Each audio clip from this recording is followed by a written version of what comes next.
की बात आती है तो झारखंड का नाम अकेला आता है, क्योंकि हमने राज खराब में नहीं लिया है, हमने राज नहीं किया है। हमारे हिसाब उत्तराखंड राज्य अलग हुआ, हमारे हिसाब छत्तीसगढ़ का राज्य अलग होकर बना, और हमसे कई सालों बाद तेलंगाना राज्य का निर्माण हुआ। आप पढ़िए उन राज्यों के इतिहास को, किन परिस्थितियों में अलग हुआ, उनको अलग करने के पीछे पीछे किन घटकों का योगदान रहा, किन कारणों का योगदान रहा।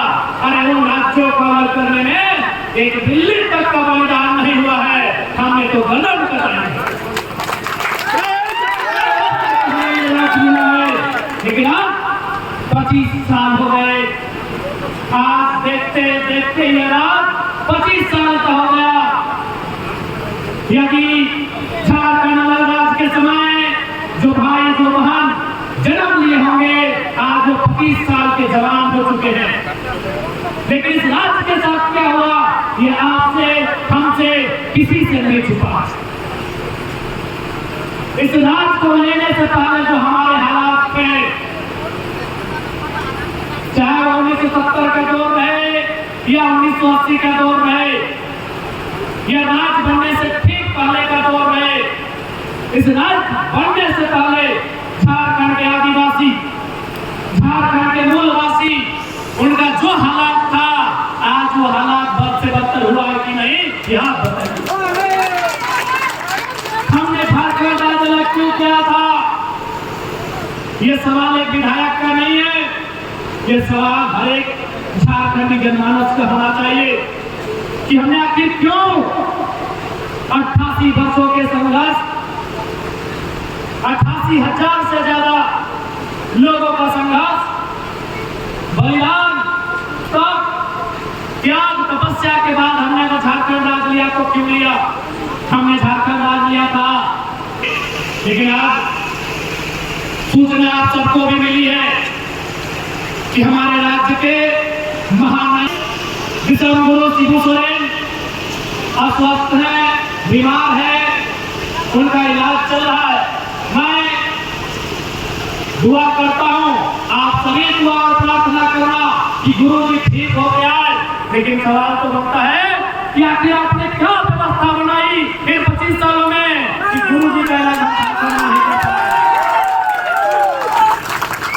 हम दुआ करते हैं कि गुरु जी स्वस्थ होकर वापस आए, हम प्रार्थना करते हैं गुरु जी ठीक होकर आए। लेकिन सवाल भी होगा कि 25 सालों में आपने कैसा झारखंड बनाया कि हम रांची में, जमशेदपुर में, दुमका में, धनबाद में उनका इलाज नहीं करा पा रहे। तो क्यों राज बना था? अच्छी स्वास्थ्य व्यवस्था के लिए। कहाँ है हमारी स्वास्थ्य व्यवस्था? केवल स्वास्थ्य मंत्री केवल भोकालबाजी करेंगे जाके अस्पतालों में, या व्यवस्था को मजबूत करेंगे, ये सवाल बनता। हमने इस राज्य को अलग इसलिए क्या था क्योंकि हम लोग शिक्षा के क्षेत्र में भी दबाए जाते थे। आपको जानकारी होनी चाहिए कि हमारे विश्वविद्यालय, शायद रांची में सबसे पहला विश्वविद्यालय बना था 1960 के आसपास, और दूसरा विश्वविद्यालय झारखंड की सीमा में 1990-91 में विनोबा भावे और कुछ विश्वविद्यालय बने, लगभग 30 सालों बाद। यानी लोग चाहते थे कि ये जो हिस्सा है झारखंड का, इसमें खनिज संपदा है। क्या किया भाई? इसलिए ये कोई गलत वे की लड़ाई नहीं है, ये ओरिजिनल लड़ाई है। आज अगर अपनी लड़ाई को ना समझे, आज अगर सरकार नियम ना बनाए, स्थान नीति ना बनाए, लैंड बैंक को वापस ना करे, विस्थापन नीति ना बनाए, तो आने वाले दिनों में जो दुर्गति टाटा जमशेदपुर में हुआ है, जो दुर्गति हमारे क्षेत्र में हुआ है, एचसीसी में हुआ है, वही दुर्गति झारखंड के हर एक ब्लॉक, हर एक पंचायत में झारखंड में होगा। इस बात को याद रखिए। ज्यादा दिन नहीं हुआ है, 50-60 साल पहले यही बारिश की बूंदें होती थी, यही रिमझिम बारिश की बूंदें, यही फसल खेतों का हरा हरा लहलहाता फसल उगाया जाता था। आज वहाँ चिमनियों का धुआं है, वो धुआं हम खा रहे हैं और रुपया कोई और खा रहा है। तो ज्यादा दिन पहले की बात नहीं है। आज कुल्लू डैम आपके सामने है। आज कुल्लू डैम आपके सामने है। कलुंडिया जी का बलिदान आपके सामने है। गंगाराम कलुंडिया का शहादत आपके सामने है।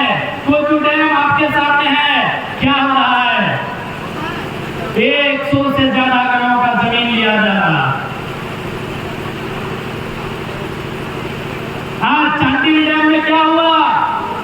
उसने भी लगभग 100 से ज्यादा गांवों का जमीन लिया गया। आज भी चांदी डैम के लोग धरना देते हैं, विरोध करते हैं, हड़ताल करते हैं और बदले में पुलिस की लाठियां खा रहे हैं। ये सच्चाई है। आप मेरी आलोचना एक भी बात को, एक भी शब्द को, एक भी वाक्य को इग्नोर नहीं कर सकते। होगा आपका ताल्लुक भारतीय जनता पार्टी से, होगा आपका ताल्लुक कांग्रेस जनमार्चू से, आप होंगे हमारे विरोधी, लेकिन अगर साहस है हमारे विचारों का विरोध करके दिखाइए तब।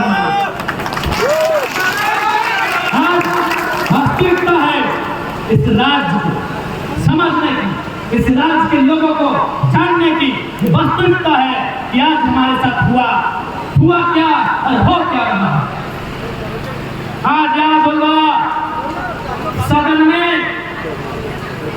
हमने कहा था नक्सली को लेकर हम अपना तर्क दे रहे थे। बीच में लोग विदेश में पढ़ेंगे कि आदिवासी मंत्री खड़े हो गए कि आप ये क्या कहना चाहते हैं। हम बोले भले सुनिए हम कहना क्या चाहते हैं। और आज भी अपनी बातों को दोहरा रहे हैं कि आज जिस प्रकार से लूट ब्लॉक में है, आज जिस प्रकार से लूट अंचल में है, आज जिस प्रकार से थाना, आज जिस प्रकार से ऑफिसर की मनमानी है। याद कीजिए वो दिन जब नक्सलियों का बच्चा तो था, ये लोगों के डर से थर-थर कांपते थे। किसी वीडियो सीओ का औकात नहीं था 1 रुपए घूस लेने का। कौन? मैं मानता हूँ नक्सली गलत लोग है, मैं मानता हूँ नक्सली असंवैधानिक है, मैं मानता हूँ ये भी कि मैं नक्सली का समर्थन नहीं करता हूँ। लेकिन सच्चाई आपको मानना होगा क्योंकि मेरा घर परसनाथ के ठीक सामने है। नक्सलियों का घर कहा जाता था।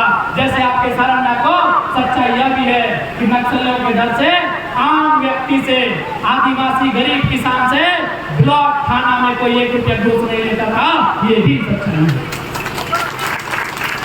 लेकिन आज क्या हुआ? यह आपसे रह चुका है।